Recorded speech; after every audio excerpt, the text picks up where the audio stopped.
Monsieur Legault, il a dit que la pénurie de logements, c'est la faute aux immigrants. Ben moi, je suis d'accord pour le dire quand c'est la faute aux immigrants, mais si tu le dis, dis-le tout le temps. S'il y a des fraises du Québec, ces rayons des épiceries, c'est la faute aux immigrants. S'il y a des Tim Hortons puis des McDonald's ouverts 24 heures, ben c'est la faute aux immigrants. S'il y a enfin un préposé qui a donné un bain à ta grand-mère, c'est la faute aux immigrants. Moi, je dis, si tu commences à le dire, ben au moins, dis-le tout le temps. Comme disait ma grand-mère, t'as bien beau garrocher le pot, si tu sais pas quoi faire avec les fleurs. Hein? Il y a de cela quelques temps que j'ai posté cette vidéo et j'ai eu beaucoup de commentaires, j'ai eu beaucoup d'interactions à cette vidéo sur mon statut. Alors aujourd'hui, je republie cette vidéo pour qu'on essaye d'en parler. Pour ceux qui n'ont pas compris ou bien pour ceux qui ne comprennent pas bien québécois, je vais encore vous laisser réécouter cette vidéo pour une deuxième fois. Monsieur Legault, il a dit que la pénurie de logements, c'est la faute aux immigrants. Ben moi, je suis d'accord pour le dire quand c'est la faute aux immigrants, mais si tu le dis, dis-le tout le temps. S'il y a des fraises du Québec, ces rayons des épiceries, c'est la faute aux immigrants.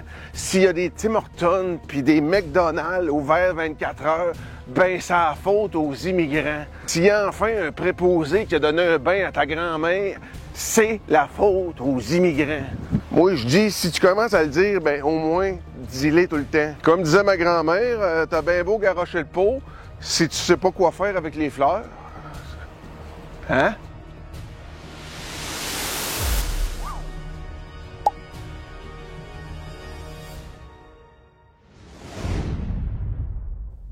Alors, je préfère ne pas traduire, mais ceux qui ont des questions, laissez-les en commentaire, parce que là, c'est très clair ce qu'il a dit. J'ai reçu beaucoup de commentaires de haine et d'amour en même temps.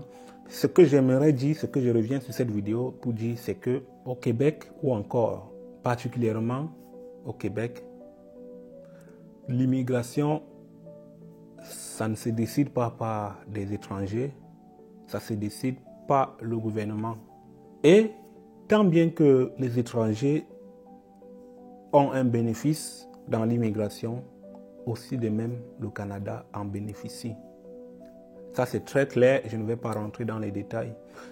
Concernant les messages de haine que beaucoup de personnes ont montrés dans les commentaires, disant que ce monsieur ne sait pas de quoi il parle et tout, chacun a son avis après tout. Lui, il donne son avis. Lui, il donne son avis et il est très clair et très direct dedans sur sa vidéo. Il prend des exemples très clairs et très clés pour illustrer son avis. À vous de vous baser aussi sur vos exemples pour vraiment soutenir votre avis.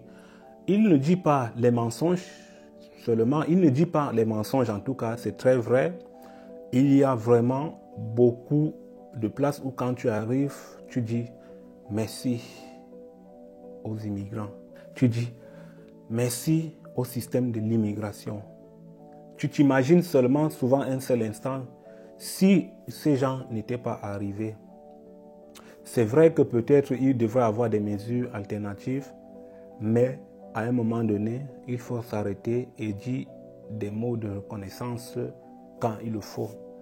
Il ne faut pas seulement se limiter aux critiques, mais il faut aussi souvent apprécier positivement quand c'est bien. C'est ce que je fais d'ailleurs ici sur cette chaîne. Quand j'ai fait des vidéos ici pour dire que ne pensez pas de venir bêtement au Canada, ne pensez pas bêtement à immigrer au Canada. Beaucoup ont dit que c'est parce que nous sommes déjà là que nous décourageons d'autres à arriver. Mais quand je le dis, je dis avec mes preuves, je dis avec mes raisons, avec mes exemples très clairs. Parce qu'il y en a beaucoup, comme je le dis toujours, qui arrivent ici, qui entrent dans des trucs qu'ils regretteront plus tard ou bien qu'ils regrettent, qui font des demandes d'asile parce que c'est un peu différent de ce à quoi ils s'attendaient. Récemment, nous avons vu le cas des étudiants étrangers qui devraient être expulsés, des 106 étudiants étrangers qui devraient être expulsés du territoire parce qu'ils ne parvenaient plus à joindre les deux bouts pour payer la suite de leur scolarité, encore plus la scolarité, chose qui vous amène au Canada. Je n'ai pas fait une vidéo dessus parce que pour moi, je trouvais ça un peu décevant de la part de ceux-là. Il est vrai que chacun a sa raison pour justifier le fait qu'il ne parvient pas à joindre ses 2 bouts pour sa scolarité. Mais avant, je vous ai toujours dit ici, quand je parlais des visas pour venir au Canada, quand j'ai cité le visa étudiant, j'ai dit, avant de venir comme étudiant, essayez d'analyser toutes les dépenses qui seront réclamées de façon financière. Parce que là, si tu te rends compte que pour être étudiant, tu vas finir ton programme d'études ou encore ton programme de formation après avoir dépensé peut-être 50 000 $. Mais mon frère, donne-moi ça en bon bamileke, je vais te développer un business et je reste tranquille au pays en cash. Et après, je pourrais venir, pas en tant qu'étudiant, mais peut-être en tant que businessman ou en tant que résident temporaire. C'est ce que j'ai dit dans mes anciennes vidéos, mais beaucoup ont dit que je suis en train de décourager ceux-là qui veulent venir. Voilà les conséquences. Je ne fais pas que des vidéos de façon à décourager le monde. J'ai aussi fait plein de contenus pour vous dire quel chemin prendre, quelles possibilités vous pouvez avoir pour immigrer ou encore pour réussir votre immigration ou encore pour vous installer, pour vous adapter. Parce qu'ici, je partage mon expérience, que ce soit de façon négative ou de façon positive. Je vous partage cela parce que je sais ce à quoi on fait face lorsqu'on vient d'arriver dans un nouveau pays. Et je sais aussi que l'information est très importante quand tu veux immigrer.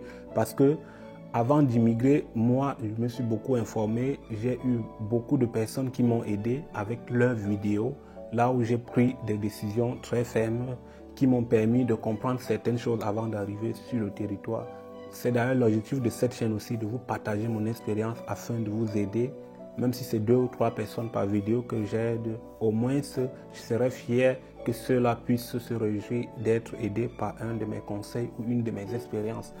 N'hésite pas à t'abonner si tu es un nouveau dans la chaîne. Ici, je suis Tonton Romy et je partage mon expérience, l'information et l'actualité du Canada afin que tu ne puisses tomber dans le piège de plusieurs personnes ici.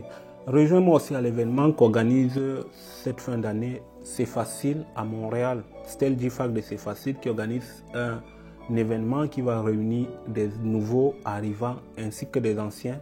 Ça n'exclut personne en tout cas. Parce que là, on va aller s'échanger, on va découvrir beaucoup de partenaires qui sont invités. On aura des informations qui vont nous aider dans notre fiscalité, qui vont nous aider dans nos impôts, qui vont nous aider dans notre intégration, qui vont nous aider dans la recherche d'emploi. Parce qu'ici, vous le savez, au Canada, c'est le réseautage aussi. C'est très important d'avoir une communauté avec qui, de temps en temps, il faut s'échanger. Venez là-bas, on va se découvrir, on va parler de tout et de rien, on va jaser en bon québécois. Alors, à très bientôt pour une prochaine vidéo. C'était Tonton Romy. Ciao.